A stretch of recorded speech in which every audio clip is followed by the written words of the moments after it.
John Carter, a 52-year-old African-American ex-Army general, hardened by battle and bigotry, roars down a foggy freeway guarding a steel safe stuffed with nation-shaking secrets. A rogue cop, dripping with racial venom, halts him ripping open the safe, expecting to frame a criminal. Instead, his reckless act caught on viral video ignites a brutal firestorm. Social media explodes, courtrooms become war zones, and a movement against systemic rot erupts. The cop's career lies in ashes, a community rises in fury, and Carter's legacy as a black titan burns eternal. What happens when hate slams into truth? Brace for a savage reckoning. Where you watching, comment below. The sun barely crests the horizon, its pale golden rays slicing through a thick veil of morning fog that clings to the desolate outskirts of an American freeway. The air is crisp, almost biting, as a sharp wind whistles through the brittle, knee-high grass lining the cracked asphalt. No birds sing, no cars hum in the distance. The silence is oppressive, broken only by the low growl of a black SUV cutting through the haze. Inside, John Carter grips the wheel. His knuckles taut, his eyes scanning the road with the precision of a hawk.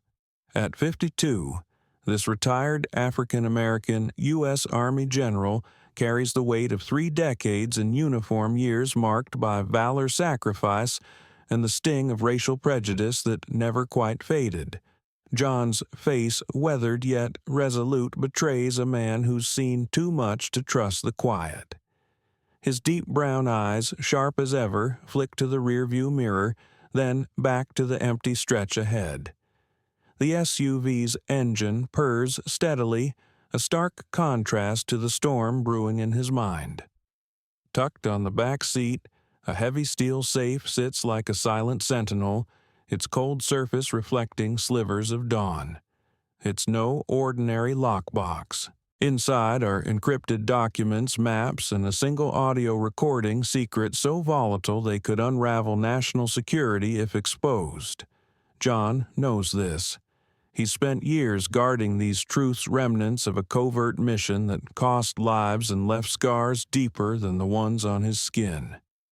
The radio crackles, spitting static before a faint voice cuts through. Reports of a rogue officer patrolling Highway 47, known for erratic stops. John's jaw tightens. Highway 47, that's where he is.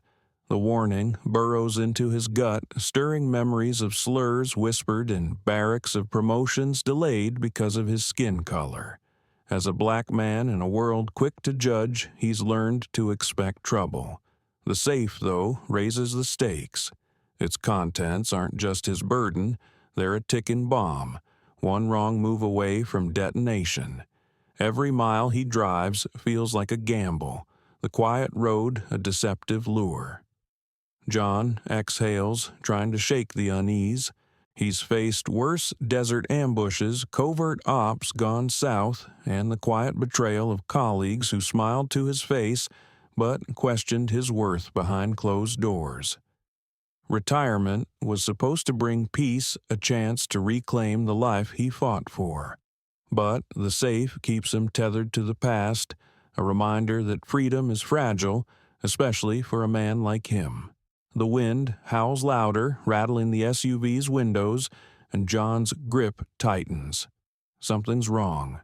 Call it instinct honed by years in war zones, or the paranoia of a black man who's been profiled one too many times.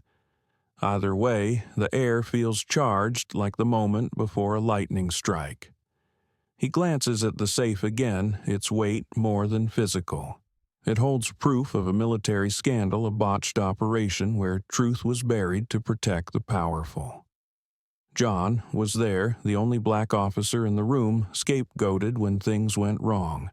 The memory burns, but he pushes it down, focusing on the road. The radio crackles again, the announcer's voice fading into static. Exercise caution. John's pulse quickens. Caution. He's lived his life by it, yet trouble always finds him. Being black in America means you're never truly off the battlefield, and the safe secrets make him a target in ways most can't imagine. The fog thickens, swallowing the horizon. John's mind races, calculating risks. He's taken every precaution encrypted locks a hidden tracker in the safe, but the fear lingers. What if someone knows? What if they're watching? His service taught him to trust his gut, and right now it's screaming that danger's close. The open road, once a symbol of freedom, feels like a trap closing in. He adjusts his rearview mirror, half expecting to see headlights. Nothing yet. But the silence is too heavy, the calm too perfect. John knows better than to trust it. Can a black man protect a secret that could shake the nation when prejudice lurks at every turn? When John tries to quell his fear, red and blue lights flare in his mirror, thrusting him into a confrontation laced with bias. John's breath catches as the fog swirls thicker around the SUV, the dashboard glowing faintly in the dim light. He forces himself to focus, pushing down the rising tide of anxiety that threatens to overwhelm him. The road ahead stretches empty, a ribbon of gray cutting through the mist. But his mind drifts to the burden-riding shotgun in the back. Silent, unyielding, a fortress of steel that holds more than just metal and paper. The safe gleams subtly under the weak rays filtering through the tinted windows, its surface cool and unforgiving, like a scar from battles long fought. It's not just a container. It's a vault of truths too dangerous to see the light of day, a testament to the injustices he's endured. Inside that impenetrable box lie encrypted files, meticulously coded reports from a mission that went horribly awry years ago in the deserts of the Middle East. John remembers it vividly. The chaos of gunfire, the dust choking the air orders barked over radios as everything unraveled. He was the commanding officer, the only black man in a sea of white faces trusted to lead, but quick to blame when failure struck. The documents detail how his white subordinates ignored protocols leading to a catastrophic ambush, yet the brass pinned the fallout on him, whispering about leadership flaws tied to his race. Buried deeper is the audio recording, a grainy tape capturing a high-ranking general's voice, admitting the cover-up to protect careers, sacrificing John's reputation in the process. It's evidence of systemic rot, the kind that could topple careers and expose the military's underbelly of discrimination. The safe's design speaks to John's hard-won caution. Reinforced with layers of alloy, it's rigged with a fail-safe mechanism. Any forced entry triggers a burst of indelible fluorescent paint, marking the intruder like a beacon.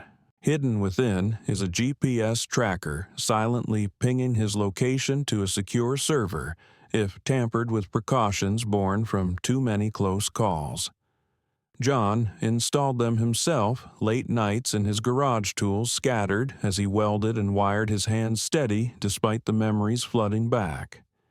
He's no stranger to threats. Retirement hasn't erased the shadows of those who might want these secrets buried forever, or, worse, used against him. A flicker of pain crosses his face as he recalls the subtle slots in the ranks. The promotions bypass the assignments to dead-end posts, the offhand comments about affirmative action hires.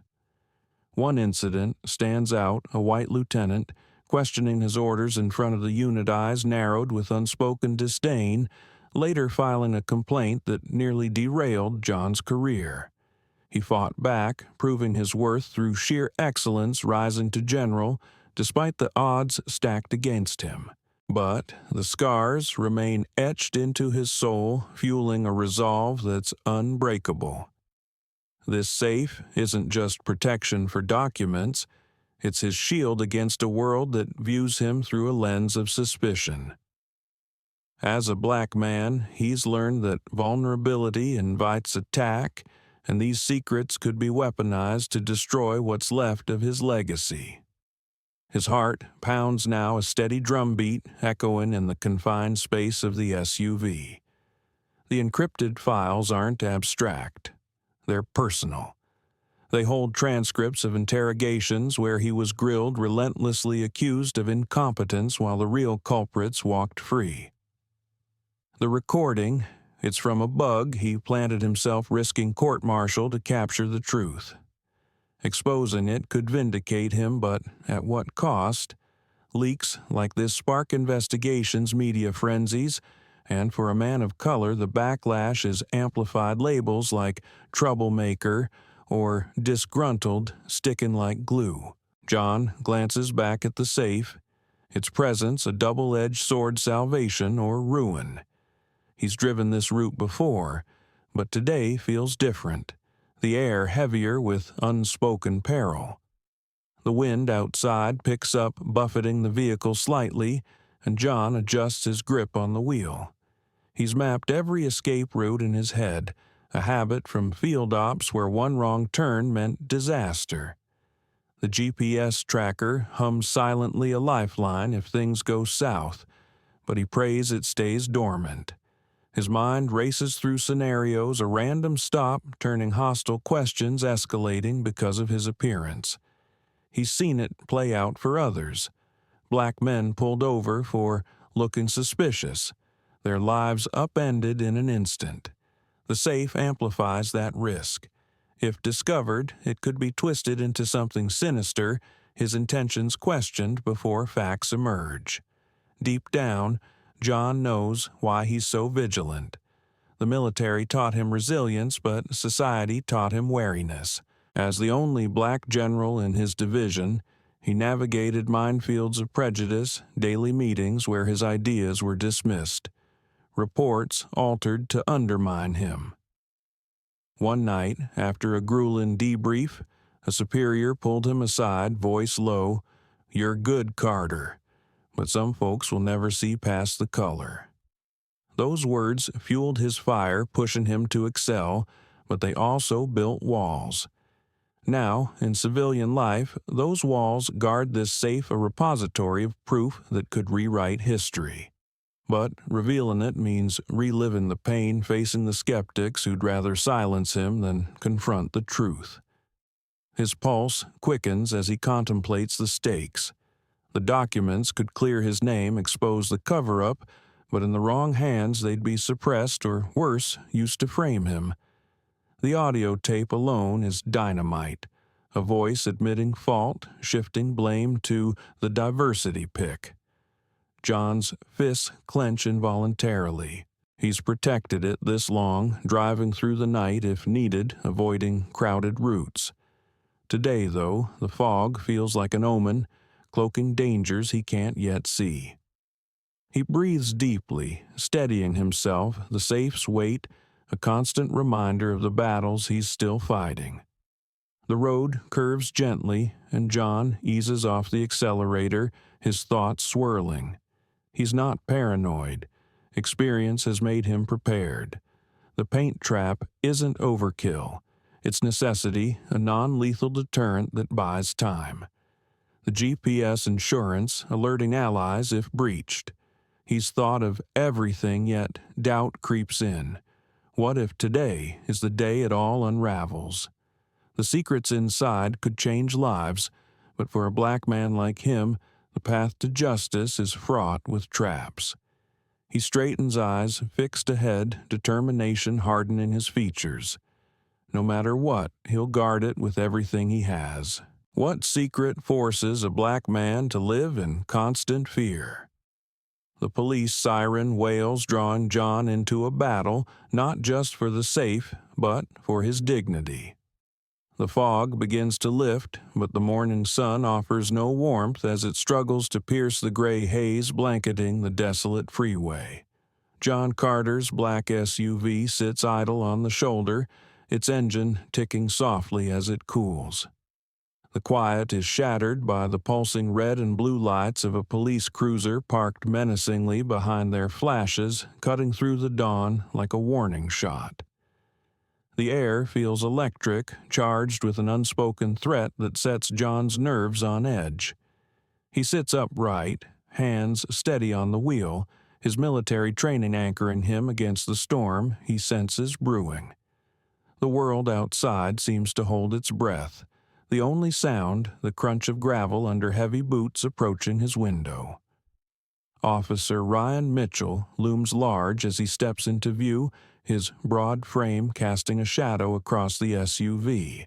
His face, sharp and angular, carries a sneer that's all too familiar to John, a look of contempt he's seen too many times as a black man navigating a world quick to judge. Ryan's eyes cold and narrowed lock onto John with a predatory glint, his posture radiating authority tinged with malice. Years ago, during a tense military operation, John, then a commanding officer, had disciplined Ryan, a young guard, for making racially charged remarks to a black soldier. The reprimand stung, leaving a grudge that now simmers in Ryan's gaze, a wound festering with resentment and prejudice. "Step out of the vehicle, sir." Ryan barks his voice, dripping with disdain, the word "sir" laced with mockery. He leans closer, peering past John to the back seat, where the steel safe sits like a silent challenge. "What's a guy like you doing with something like that?" He adds, his tone heavy with implication, the phrase "guy, like you," a thinly veiled jab at John's race. John's jaw tightens, but his expression remains a mask of calm, honed through years of facing hostility with discipline. He knows this isn't a routine stop. Ryan's aggression reeks of personal vendetta, a chance to settle an old score under the guise of duty. "I haven't broken any laws," Officer John replies, his voice even measured, each word chosen with precision. "That safe contains personal property. You'd need a warrant to inspect it." His eyes meet Ryan's, unflinching, a silent assertion of his rights. But Ryan's sneer widens his hand, drifting to the holster at his hip, fingers brushing the grip of his service pistol. "Don't play smart with me," he snaps, stepping closer, his bulk filling the window frame. "People like you always think you're above the law, don't you? Open that safe, or we're gonna have a problem." The threat hangs heavy, the air thick with the promise of violence. John's heart races, but he keeps his hands visible. Palms open, a gesture to de-escalate that feels all too familiar. He's been here before, profiled, challenged, forced to prove his innocence because of his skin.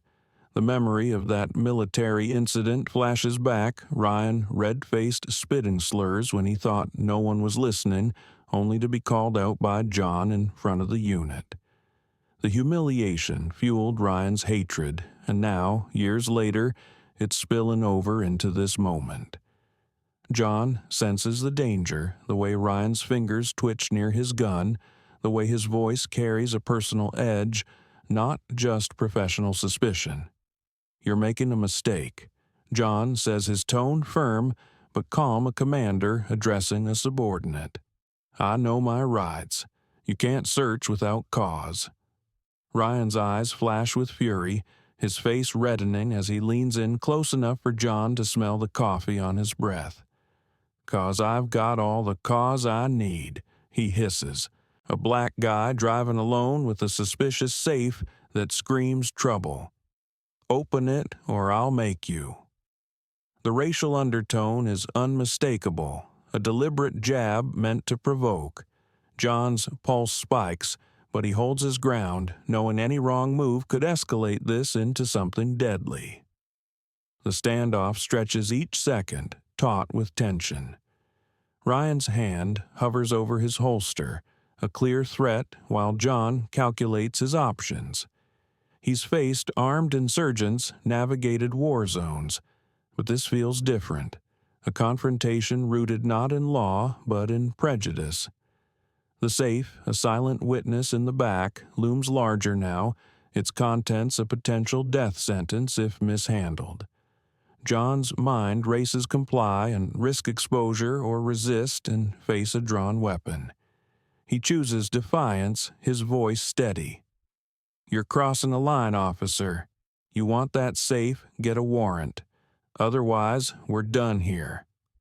Ryan's face twists a mix of rage and frustration. He steps back, hand still on his gun, and barks into his radio for backup, his voice sharp with authority. "I've got a non-compliant suspect on Highway 47.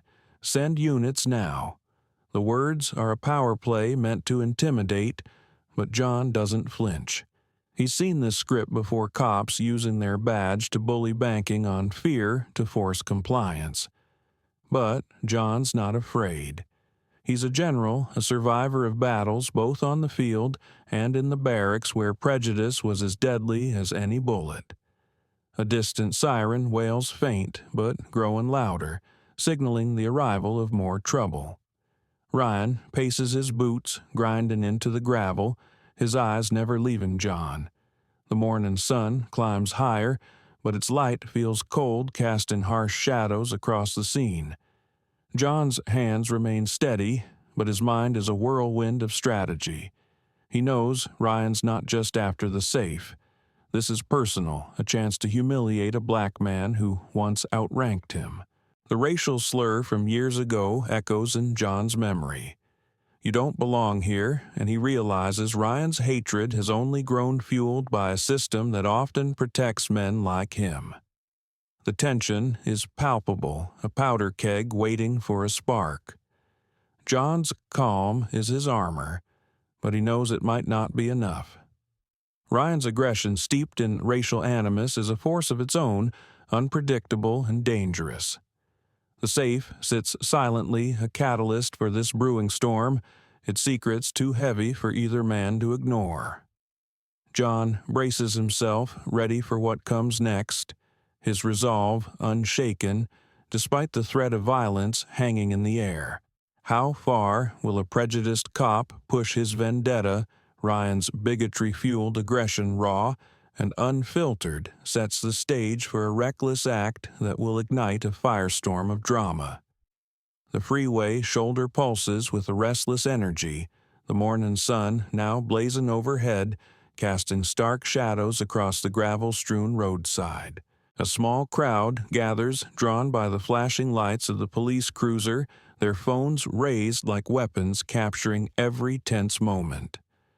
The air crackles with anticipation, thick with the heat of a confrontation teetering on the edge of chaos. John Carter sits in his SUV, his posture rigid but composed, a stark contrast to the volatile scene unfolding outside. The weight of the standoff presses against his chest, but his face remains a fortress of calm, betraying none of the storm raging within. He's been here before, stared down by men who see his skin before his humanity. But this time, the stakes feel higher, the danger sharper. Ryan Mitchell paces like a caged predator, his boots crunching loudly each step, a declaration of dominance. His eyes burning with a mix of envy and contempt, dart between John and the steel safe in the back seat. To Ryan, John isn't just a retired general. He's a black man who dared to rise above him, a symbol of everything he resents. "You think you're untouchable, don't you?" Ryan snarls, his voice low and venomous, the word "you" dripping with racial undertones. "A safe like that. Gotta be guns, drugs, something dirty. People like you don't get to play innocent." The accusation lands like a slap, deliberate and cutting, meant to degrade rather than investigate. John's response is steady, his voice a low rumble of authority. "You're out of line, officer. That safe is my property. You want to search it, show me a warrant." His words are a shield, precise and unyielding, but they only fuel Ryan's rage. The officer's face twists, his hand hovering near his holster, fingers twitching with barely restrained aggression. "Don't lecture me," he snaps, stepping closer, his shadow falling across John's face. "You're not in charge here. I say what goes, and I say that safe's trouble." The crowd murmurs a few gasps, mingling with the click of camera shutters, as Ryan's hostility lays bare the prejudice driving this encounter. A woman in the growing crowd, her phone recording, whispers to her friend, "That cop's got a history. Pulled over my cousin last year, same nonsense. Always targeting black folks." Her words ripple through the onlookers, stoking their unease. John catches the comment, his jaw tightening, but he keeps his focus on Ryan. He's already activated a hidden app on his phone, discreetly recording every word, every gesture. Years of navigating bias have taught him to be prepared to collect evidence when words twist into weapons. Ryan's aggression isn't just personal. It's a pattern, a power trip rooted in the same bigotry John faced in the military, where his achievements were questioned, his authority undermined. Ryan's radio crackles as he calls for backup, his voice sharp and commanding. Need additional units on Highway 47. Suspects non-compliant, possible contraband. The lie is blatant, a maneuver to justify his actions, but it escalates the scene into something uglier. The crowd shifts their murmurs, growing louder, a mix of curiosity and indignation. A young man filming from a few feet away mutters, "This ain't right. He's just bullying him." John senses the tide turning the public's eyes on Ryan, but he knows better than to let his guard down. A black man in a standoff with a cop doesn't get the benefit of the doubt, not in moments like this. "You don't deserve respect," Ryan spits, his voice rising, the words slicing through the air. "Guys like you think you can hide behind fancy titles, but I see through it. Open that safe, or I'll make this real bad for you." The threat is raw, unfiltered, a direct challenge to John's dignity. The crowd gasps, phones capturing the blatant hostility. John's pulse quickens, but he holds his ground, his eyes locked on Ryan's. "You're making a mistake," he says, his tone icy, deliberate. "You're letting your bias cloud your judgment. Step back before this goes too far." His words carry the weight of a man who's face down worse than an angry cop, but the danger feels immediate, visceral. Ryan's face flushes crimson, his hand inching closer to his gun, a clear escalation. The crowd tenses, a collective intake of breath as the scene teeters on the brink. John's mind races, calculating his next move. He could comply, open the safe, and risk exposing its contents, but that would mean surrendering to Ryan's prejudice, validating years of systemic injustice. Instead, he chooses defiance, his voice steady. "You touch that safe without a warrant, and you'll answer for it. I'm not your enemy, but I'm not your victim either."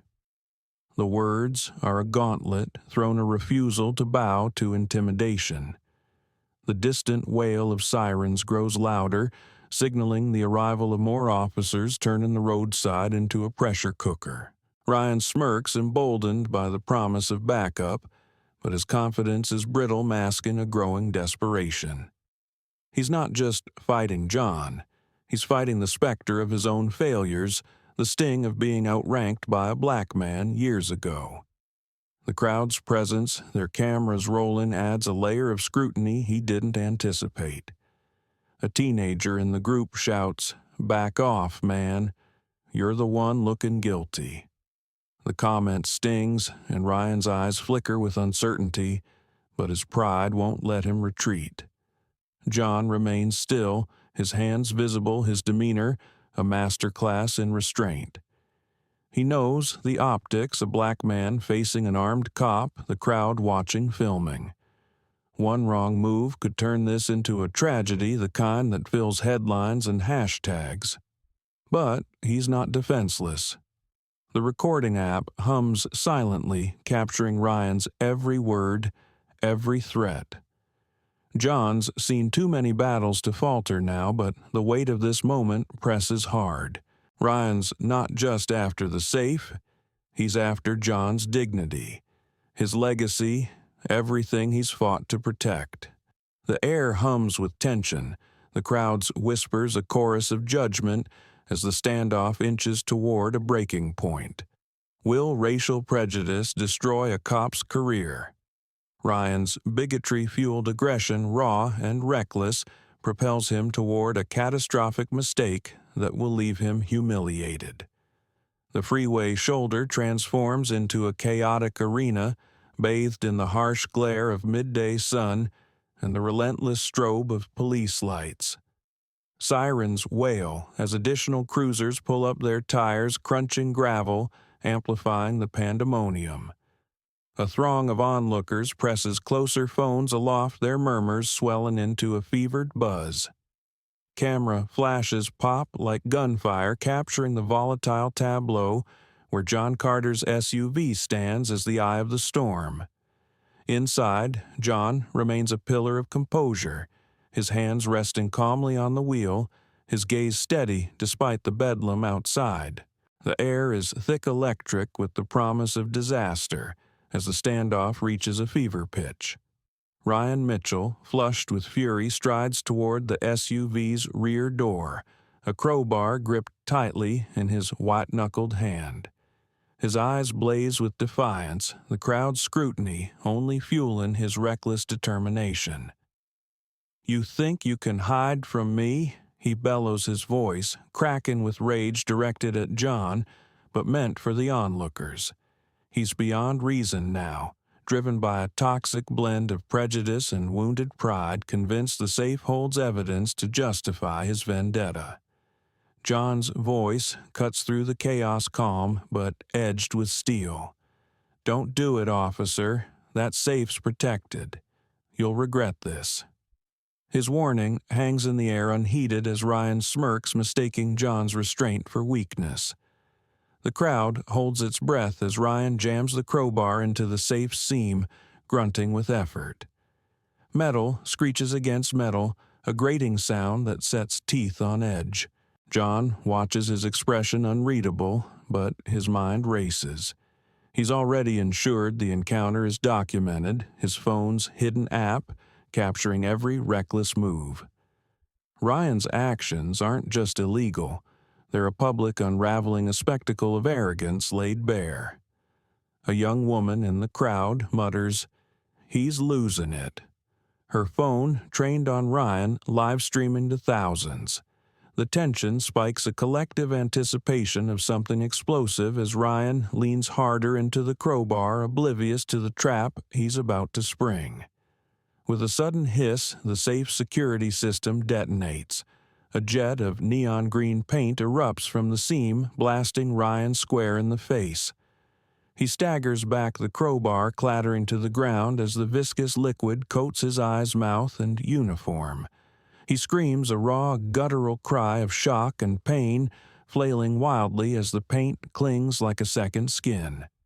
The crowd erupts in gasps, then laughter, a wave of incredulous mirth sweeping through the onlookers.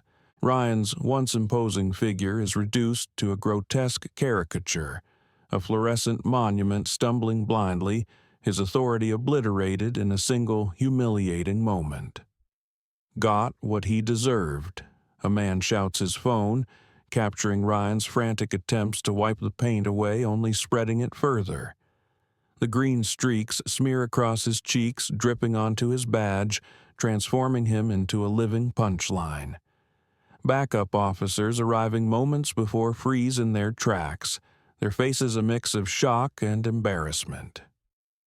One, a younger cop, turns away, muttering under his breath, clearly distancing himself from the fiasco. The crowd's laughter grows louder, a chorus of derision that echoes across the freeway as Ryan's screams morph into incoherent curses, his dignity shredded before dozens of lenses. John steps out of the SUV, his movements deliberate, his presence commanding despite the chaos. His eyes cold and piercing lock onto Ryan, who's now clawing at his face, the paint burning his skin with its chemical sting. John's voice is low, almost lost in the uproar. "I told you to stop."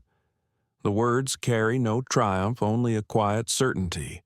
the weight of a man who's seen justice delivered by fate. He stands tall, a black man framed against the flashing lights, unshaken by the officer's downfall. The crowd's attention shifts some filming. John, now his calm defiance a stark contrast to Ryan's meltdown. A teenager in the crowd, his phone streaming to a growing audience, yells, "This cop's a joke, tried to mess with the wrong guy." The comment sparks more laughter phones swiveling to capture Ryan's pathetic attempts to salvage his appearance. The paint, engineered to resist removal, clings stubbornly, marking him as the aggressor he is. Ryan's backup hesitates, unsure whether to intervene or retreat, their radios crackling with confused chatter. One officer, older and grim-faced, shakes his head, clearly aware of the PR nightmare unfolding. The scene is no longer a police stop. It's a public crucifixion of Ryan's arrogance. John's gaze sweeps the crowd, noting the faces, some shocked, some gleeful, all bearing witness. He knows this moment will ripple far beyond the freeway, the videos already spreading like wildfire. Ryan's actions steeped in racial animus have backfired spectacularly, exposing his bias to a merciless audience. John's recording app continues to run a silent ally, preserving the truth. He's faced prejudice before, but this time the world is watching and Ryan's downfall is undeniable. The safe, still locked and secure, stands as a silent testament to John's foresight, its trap sprung with devastating precision. Ryan collapses to his knees, gasping, his uniform a ruin of green streaks. He points a trembling finger at John, his voice hoarse with desperation. "This is assault. You're done." The accusation falls flat, drowned by the crowd's jeers. A woman, filming nearby, scoffs, "Assault. You attacked that safe fool." Her words draw cheers, the crowd's sympathy firmly with John. Ryan's backup officers exchange uneasy glances, realizing their colleagues' actions have tainted them all. The younger cop mutters into his radio, requesting a supervisor, a sign the situation is spiraling beyond control. The freeway pulses with raw energy, the crowd's laughter a relentless tide washing over Ryan's shattered ego. John stands apart, his silence louder than the chaos, a black man who's turned a moment of oppression into a public reckoning. The paint, vivid and unyielding, brands Ryan not just as a failure but as a symbol of unchecked bias, his humiliation a warning to others. The scene is a turning point, a dramatic shift that lays bare the consequences of prejudice wielded with power. Can a racist cop escape public humiliation? The incident spreads like wildfire, thrusting Ryan into a maelstrom of outrage and condemnation. The freeway shoulder, once a quiet stretch of asphalt, now hums with the frenetic energy of a viral spectacle. The sun beats down merciless as the crowd's chatter blends with the distant wail of sirens fading into the background. Phones gleam in every hand, their screens broadcasting the chaos to a world beyond the gravel and dust.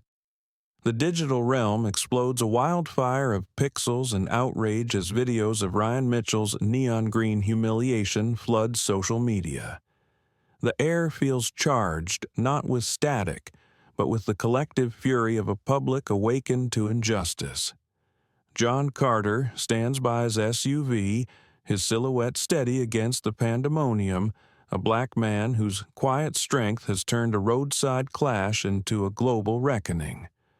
Online, the clips spread like a contagion, each view amplifying Ryan's disgrace. A shaky video captioned "Racist Cop versus Safe. Epic Fail" racks up millions of hits in hours, showing Ryan flailing his face a grotesque mask of green paint, his uniform a ruined canvas. Hashtag "Our Racist Green Cop" trends worldwide, a digital scarlet letter branding him as the villain. Memes erupt, Ryan's paint-smeared face photoshopped onto clowns, aliens, even cartoon villains, each one captioned with biting sarcasm. Meet the Green Bigot, one reads shared thousands of times. Comments flood in raw and unfiltered. This is what happens when cops target black men for no reason, one user writes. Another, he thought he'd bully a black veteran. Look at him now. Ryan, still on the roadside, claws at his face, the paint stinging his eyes, its chemical tang choking his throat. He stumbles, his boots slipping on the gravel as he shouts, "This is an attack." He set me up.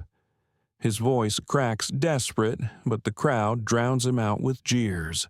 A middle-aged man filming nearby laughs outright. Set you up. You broke into his stuff, man. The words sting, echoing the sentiment online where Ryan's accusations are met with scorn. The public sees through him their sympathy squarely with John, a black veteran who stood his ground against a system rigged to doubt him. Ryan's cries of assault sound hollow, a weak attempt to deflect from his own overreach. The crowd swells, drawn by the spectacle, their phones a forest of lenses capturing every angle. A young woman, her live stream hitting thousands of viewers, narrates with fiery conviction. This cop thought he could intimidate a black man, and now he's a joke. Justice served, her words sparked cheers, the crowd's energy shifting from curiosity to defiance. Posts on social media amplify the narrative painting John as a hero, a black man who outsmarted a prejudiced officer. This is bigger than one cop, a tweet reads, shared by activists. It's about systemic racism in policing. The hashtag, Shout Justice for John, gains traction, a rallying cry for those tired of seeing black lives scrutinized without cause. Ryan's fellow officers, lingering at the edge of the scene, shift uncomfortably. Their radios crackle with orders to stand down, but their faces betray embarrassment, their colleagues' actions a stain on their badge. One mutters, "He went too far," his voice low as if distancing himself from the fallout. Ryan, oblivious to their retreat, wipes futilely at the paint, spreading it across his neck, his hands shaking with rage and shame. The crowd's laughter cuts deeper than any reprimand, each chuckle a reminder of his unraveling authority. He glares at John, eyes bloodshot, but John meets his gaze with unflinching calm, a silent rebuke to the officer's failure. Online, the outrage grows, fueled by stories of similar encounters. Black drivers stopped harassed, their rights trampled. A viral thread details Ryan's history, dug up by an anonymous user, multiple complaints for targeting black motorists, swept under the rug by a lenient department. The revelation ignites fury with calls for accountability flooding comment sections. This isn't just one bad cop, a post declares. It's a system that lets him thrive. Protests erupt in nearby towns, small but vocal, with signs reading "End Racial Profiling" and "Justice for John." The freeway incident becomes a flashpoint, a moment where one man's stand exposes a deeper rot. John watches the crowd, his expression stoic, but his mind alert. He's seen movements spark before, from civil rights marches to military reforms, but this feels personal. His phone, still recording, captures the crowd's chants, the officer's unease, the raw chaos of Ryan's downfall. He knows these videos will shape the narrative, turning a private battle into a public crusade. The safe, untouched in the back seat, remains a silent witness, its secret secure for now. John's defiance has shifted the power dynamic, his refusal to bow, transforming him into a symbol of resilience against a system that too often fails people like him. The digital storm shows no signs of slowing. A news outlet picks up the story, its headline blazing, "Black Veteran Humiliates Racist Cop in Viral Showdown." Clips play on repeat, Ryan's paint-soaked face, a meme that transcends borders. Activists seize the moment, organizing rallies, their voices amplified by the internet's reach. Ryan, still on the roadside, senses the tide turning against him. His shouts grow weaker, his accusations drowned by the crowd's chants of no justice, no peace. He's no longer the enforcer. He's the outcast, his prejudice exposed to a world that's watching, judging, condemning. John steps back, letting the crowd's energy carry the moment. He's not here for spectacle. He's here for survival, for the truth locked in that safe. But the public's reaction, the swell of support, feels like a vindication he didn't expect. His stand, born from necessity, has ignited something larger, a demand for change that resonates far beyond this dusty freeway. Ryan's humiliation is a warning, a public unmasking of the bias that festers in shadows. The crowd's cheers, the online fury, all point to a reckoning that's only beginning. Can a racist cop's scandal topple an unjust system? An unexpected ally's arrival unveils a secret that ratchets up the tension. The freeway pulses with raw, chaotic energy, the midday sun scorching the asphalt as the crowd's murmurs swell into a restless hum. Camera phones flash, capturing the aftermath of a spectacle that's already ignited the digital world. John Carter stands resolute beside his SUV, his calm demeanor a stark contrast to the frenzied scene. Ryan Mitchell, still smeared with neon green paint, staggers near his cruiser. His face a mask of fury and shame, his authority reduced to a public jest. The air crackles with tension, the crowd's anticipation hanging like a storm cloud when a sleek black sedan glides to a stop, its polished surface cutting through the dust. All eyes turn, the chaos momentarily hushed as a new player enters the fray. The driver's door swings open, and Michael Reed steps out, his presence commanding a force that shifts the very atmosphere. A former CIA operative and John's longtime comrade, Michael, a black man in his late 50s, moves with the quiet confidence of someone who's navigated darker battles than this. His tailored suit contrasts sharply with the disarray around him, his eyes sharp and unyielding, scanning the scene with surgical precision. The crowd parts, instinctively sensing his gravitas as he strides toward John, his expression a mix of concern and resolve. Ryan freezes his paint-streaked face, paling as if recognizing a threat far beyond his control. Michael stops beside John, placing a hand on his shoulder, a silent gesture of solidarity that speaks volumes. "You all right, brother?" he asks, his voice low resonant, carrying the weight of shared history. John nods, his eyes flicking to Ryan, who's now clutching his radio, his bravado crumbling. Michael turns to face the officer, his gaze piercing, and the crowd falls silent. Phones still rolling, but held steady, capturing every word. "You've made a grave mistake, officer," Michael says, his tone measured but laced with steel. "That safe holds evidence tied to national security. You tampered with it, and you're standing on dangerous ground." The revelation lands like a thunderclap, the crowd gasping, their murmurs erupting into shocked whispers. Michael's words carry an authority that dwarfs Ryan's badge, his CIA background, lending weight to the claim. He steps closer to Ryan, who flinches, the paint on his face, now a grotesque badge of his folly. The contents of that safe, Michael continues, expose a military operation where white officers scapegoated a black General John Carter to cover their failures. Lives were lost, careers protected, all to bury the truth. You just tried to crack open a Pandora's box that could destabilize more than your career. Ryan's eyes widen, his breath hitching as the gravity of his actions dawns. The crowd's whispers grow louder, a woman muttering, They set him up because he's black. That's disgusting. Michael's voice rises slightly, commanding attention. This isn't just a traffic stop. Someone tipped you off, didn't they? Told you to target a black man with a safe, knowing it'd stir trouble. The accusation hangs heavy, and Ryan's silence speaks louder than any denial. A murmur ripples through the onlookers' phones, capturing the moment, as the specter of a conspiracy emerges rooted in racial bias. John watches his expression unreadable, but his mind races. Michael's arrival wasn't chance. A mutual contact in law enforcement aware of Ryan's stop alerted him.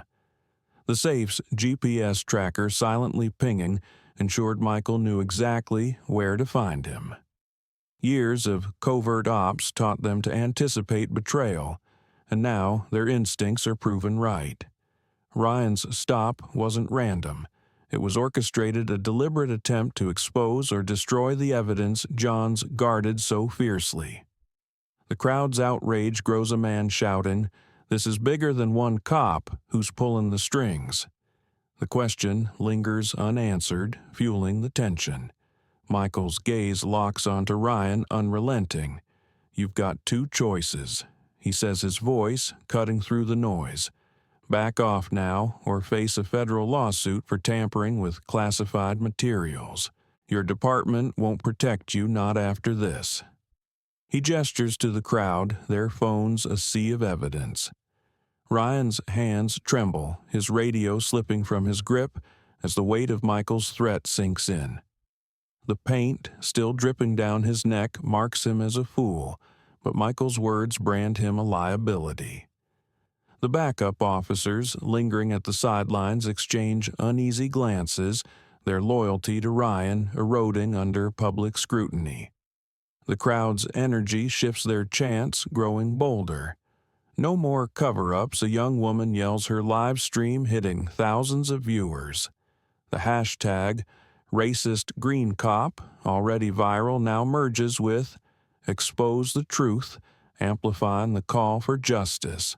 Michael's revelation has turned the roadside into a battleground of ideas, where John's stand against bias becomes a symbol of resistance.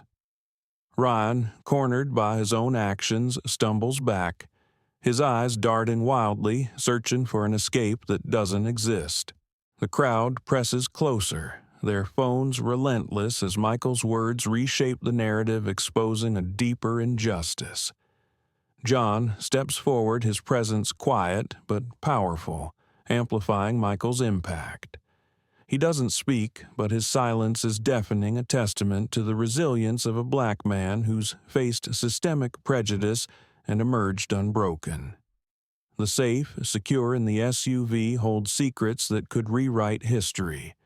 But Michael's intervention has bought time, turning Ryan's reckless act into a public relations disaster.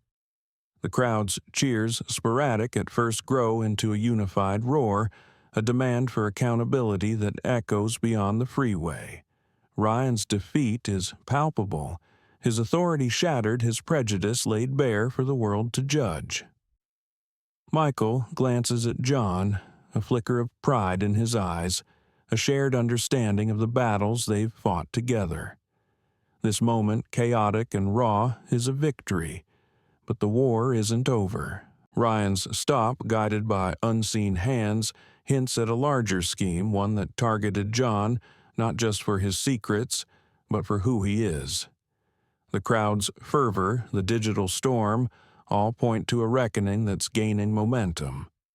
Michael's arrival has flipped the script, turning a roadside ambush into a platform for truth. But Ryan's desperation lingers, a ticking bomb ready to explode. What secret drives the hunt for a black man's truth? Ryan, backed into a corner, lashes out with a final act that pushes the drama to its peak. The freeway simmers under a blazing noon sun, its unrelenting light casting sharp shadows across the chaotic scene. The air hums with the fevered energy of a crowd teetering on the edge of uproar, their phones a constellation of lenses capturing every pulse-pounding moment. Dust swirls around the parked police cruisers, their lights flashing erratically as onlookers press closer, their voices a rising tide of indignation. John Carter stands beside his SUV, his presence a quiet anchor amidst the storm, his dark eyes steady, unyielding. Michael Reed, his ally, looms nearby, his commanding aura holding the crowd in thrall.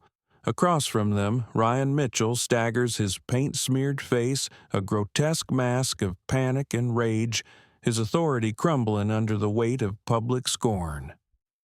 Ryan's chest heaves, his breath ragged as he clutches his baton knuckles white with desperation. The neon green paint clings to his skin, a vivid emblem of his downfall. But Michael's revelation about the safe's contents has pushed him past reason. "You're a traitor." He roars, his voice hoarse, cracking with venom as he points the baton at John. "You and your secrets, you're selling out this country." The accusation is wild, unhinged, a last-ditch attempt to reclaim control. The crowd gasps their murmurs, spiking into outrage phones, zooming in to capture Ryan's spiraling frenzy. His words, steeped in prejudice, ring hollow against the truth now hanging in the air. John steps forward, his movements deliberate, his voice a low, steady rumble that cuts through the chaos. "You're wrong," he says, his tone calm but laced with iron. "And you're about to make this worse for yourself." He reaches into the SUV, his hand steady, as he inputs a code into the safe's keypad. The crowd holds its breath, the click of the lock echoing like a gunshot. John pulls out a single folder, its edges worn but marked with a declassified stamp, and holds it up. "This," he says, his voice rising just enough to carry, is proof of a military cover-up. "Officers lied, lives were lost, and they blame me, a black man, to save themselves." The revelation lands like a thunderbolt, the crowd erupting in stunned whispers. A young man, live-streaming nearby, shouts, "He's exposing corruption." This is huge. His feed already viral surges with viewers, the video spreading like wildfire. The document's partially visible detail, a botched operation, names redacted, but implications clear. White superiors shifted blame to John, leveraging his race to deflect scrutiny.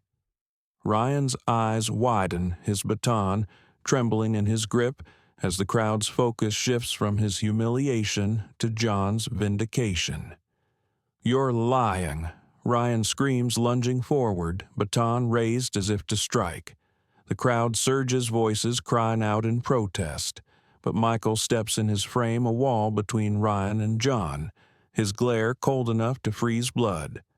"Stand down," Michael commands, his voice a blade sharp and unyielding. "You touch him, and you're done legally, publicly, permanently." Ryan freezes, his baton hovering his face, a twisted mask of fear and fury. The backup officers, standing at the edge of the scene, hesitate, their hands hovering near their own weapons, but their eyes betraying doubt. One, a grizzled veteran, mutters, "He's lost it," his voice low as if distancing himself from Ryan's recklessness. The crowd's chants grow louder. No more lies, no more bias. Their phones capturing every second, ensuring Ryan's outburst becomes his undoing. John holds the folder steady, his gaze locked on Ryan, unflinching. "This isn't about me," he says, his voice carrying the weight of years of injustice. "It's about truth. You wanted to break me because of who I am. You failed." The words strike like a hammer, and Ryan stumbles back, his baton dropping to the gravel with a dull thud. The crowd cheers, a raw, defiant roar, their support for John, a tidal wave that drowns Ryan's fading authority. A woman filming yells, "You tell him, General. He can't touch you now." Her live stream spikes, comments flooding in. This is what justice looks like. Ryan's shoulders slump, his paint-stained uniform a mockery of his badge. His eyes dart to his fellow officers, seeking support, but they avoid his gaze, their silence a condemnation. The younger cop, radio in hand, speaks quietly, to dispatch his tone urgent, as if trying to salvage the department's reputation. Ryan's accusation of treason rooted in racial animus has collapsed under the weight of John's evidence and the crowd's witness. The live stream, now viewed by millions, brands Ryan as the aggressor, his prejudice laid bare in real time, a public execution of his credibility. Michael's presence amplifies the shift, his CIA-honed authority, a shield for John. He steps closer to Ryan, his voice low lethal. "You were set up to fail, officer. Someone wanted John targeted and you played right into their hands." The implication, a conspiracy targeting a black veteran, sends a ripple through the crowd, their phones capturing the moment. Ryan's face pales beneath the paint, his bravado shattered by the realization he's a pawn in a larger game. The crowd's chants grow fiercer, demanding answers, their voices a chorus of accountability that echoes across the freeway. John closes the safe, its lock clicking shut, a sound that seals Ryan's fate. He stands tall, a black man who's weathered prejudice and emerged stronger, his dignity intact. The documents, though briefly revealed, are enough to shift the narrative, turning him from suspect to hero in the crowd's eyes. The live streamer's voice rises. "This man's a legend. They tried to bury him, but he's fighting back." The crowd roars in agreement, their support a lifeline for John, a testament to the power of truth against bias. Ryan, defeated, slinks toward his cruiser, his steps heavy, his career in tatters. The freeway pulses with raw emotion, the crowd's energy a force of its own, fueled by John's stand and Michael's intervention. The confrontation, once a personal vendetta, has become a public crucible, exposing the ugly roots of racial prejudice. John's resolve, unshaken, carries the weight of every black man who's faced a system designed to doubt him. The crowd's cheers, the live stream's reach, all point to a moment that will outlast this dusty roadside, a spark for change that's only beginning to burn. Will prejudice lead to bloodshed? John takes the fight to court, determined to secure justice and expose the roots of discrimination. The courtroom buzzes with restless energy, its polished wooden benches packed to capacity with spectators, their whispers a low hum beneath the glare of fluorescent lights. Camera flashes from reporters pierce the air, illuminating the tense faces of those gathered, their eyes fixed on the center of the storm. John Carter sits at the plaintiff's table, his posture erect, his dark suit a symbol of resolve, his face a mask of quiet strength.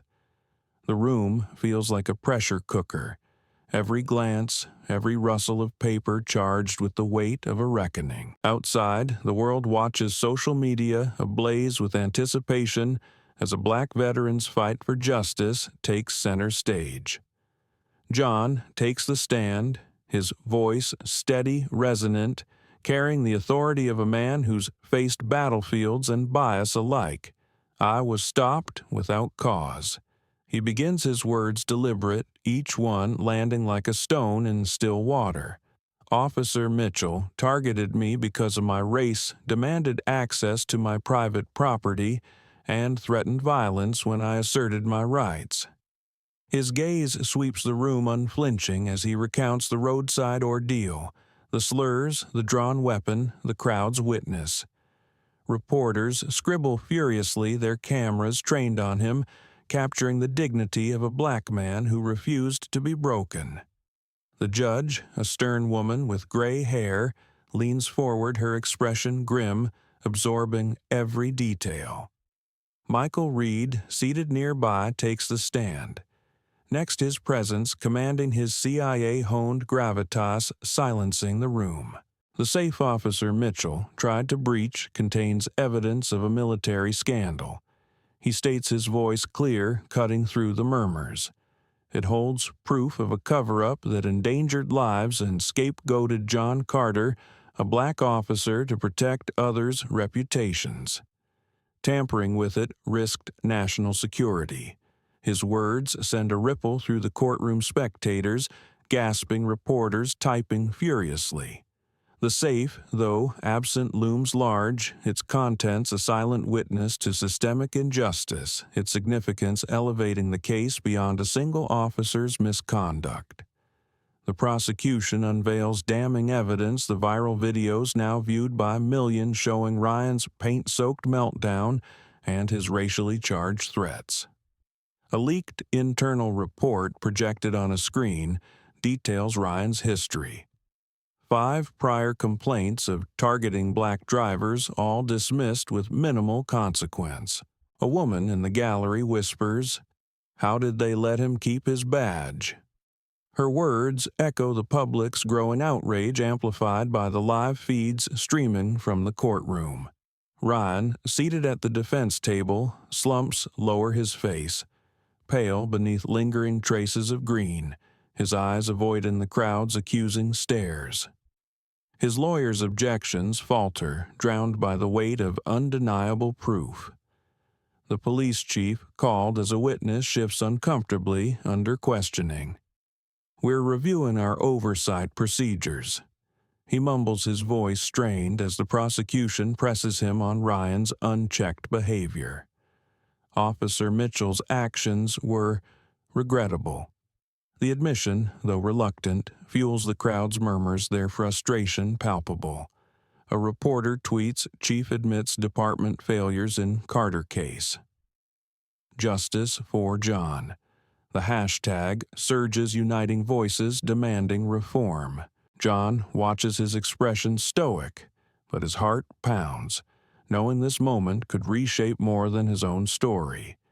It could challenge a system that's long shielded men like Ryan. Ryan's defense crumbles as he takes the stand, his voice trembling, his paint-stained uniform replaced by an ill-fitting suit. "I acted on suspicion," he stammers, avoiding John's gaze. "I thought he was a threat." The lie falls flat, the courtroom's silence deafening, broken only by a spectator's scoff. The judge's eyes narrow, her patience thinning. "Your suspicion was rooted in bias." She snaps, her voice sharp, cutting through Ryan's excuses. "You violated protocol, endangered a citizen, and disgraced your badge." The rebuke stings, and Ryan shrinks, his bravado gone, his career hanging by a thread. The prosecution plays a final piece of evidence, a bystander's video crystal clear, capturing Ryan's slurs and threats. The courtroom erupts in gasps, spectators shaking their heads as Ryan's voice echoes. "People like you don't get to play innocent." The racial animus is undeniable, and the judge's gavel slams, silencing the room.